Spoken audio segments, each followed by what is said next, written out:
ಅದಾರ ಜನಪದ ಕಿಂಗ್, ಆಮೇಲೆ ಗಿಡ್ಗಿಣಿ ಖ್ಯಾತಿಯ ತೃಪ್ತಿಯವರು ಅದಾರು. ನಮ್ಮ ದೋಸ್ತ್ ನಿಂಗಪ್ಪ ಅಲ್ಲೇ ಜಮಖಂಡಿ. ಓ ನಮಸ್ಕಾರ ನಮಸ್ಕಾರ. ನಿಂಗರಾಜ್ ಅದಾನ, ಆಮೇಲೆ ರೇಣುಗೋಪಿ ಅವರು ಅದಾರು. ಆಮೇಲೆ ಸಿನಿಮಾದ ಟೀಸರ್ ನೋಡಿದ್ರು ನೀವು, ಭಾಳ ಖುಷಿ ಆಗ್ತೈತಿ. ಸಿನಿಮಾ ಎಷ್ಟು ಮಾಡಕ್ಕೆ ನಾವು ಪ್ರಯತ್ನ ಪಟ್ಟಿರ್ತೀವಿ, ಸ್ಟ್ರಗಲ್ ಮಾಡಿರ್ತೀವಿ, ಅದಕ್ಕೊಂದು ಪ್ರೋತ್ಸಾಹ ಸಿಕ್ಕಾಗ ಭಾಳ ಖುಷಿ ಆಗ್ತೈತಿ. ಇಲ್ಲಿ ಟೀಸರ್ ನೋಡೋಕೆ ಅನ್ಸಾಯ್ತು, ನಾವು ಮಾಡಿದ್ದ ಒಂದು ಸಿನಿಮಾನ ಟೀಸರ್ ನೋಡತ್ತೀವಿ ಅನ್ನೋ ಖುಷಿ ಆಯ್ತು. ಒಳ್ಳೇದಾಗ್ಲನ ಲೋಕೇಶ್ ಅವ್ರಿಗೆ ಒಳ್ಳೇದಾಗಲಿ, ಆಲ್ ದ ಬೆಸ್ಟ್ ರೀ. ಆಲೇಶ್ ಅವ್ರಿಗೆ ಒಳ್ಳೇದಾಗಲಿ, ಆಲ್ ದ ಬೆಸ್ಟ್ ರೀ. ಸಪೋರ್ಟ್ ಮಾಡಿರಿ ಎಲ್ಲ ಹೊಸ ಹೊಸ ಪ್ರತಿಭೆಗಳಿಗೆ, ಹೊಸ ಕಲಾವಿದರಿಗೆ.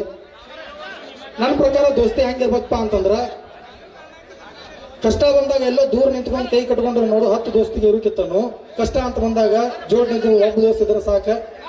ಅಂಥ ದೋಸ್ತರು ನಮ್ಮ ಆನಂದ ಅದಾನ, ನಮ್ಮ ವಿಶಾಲ ಅದಾನ, ನಮ್ಮ ಸಂತು, ಜಾನು,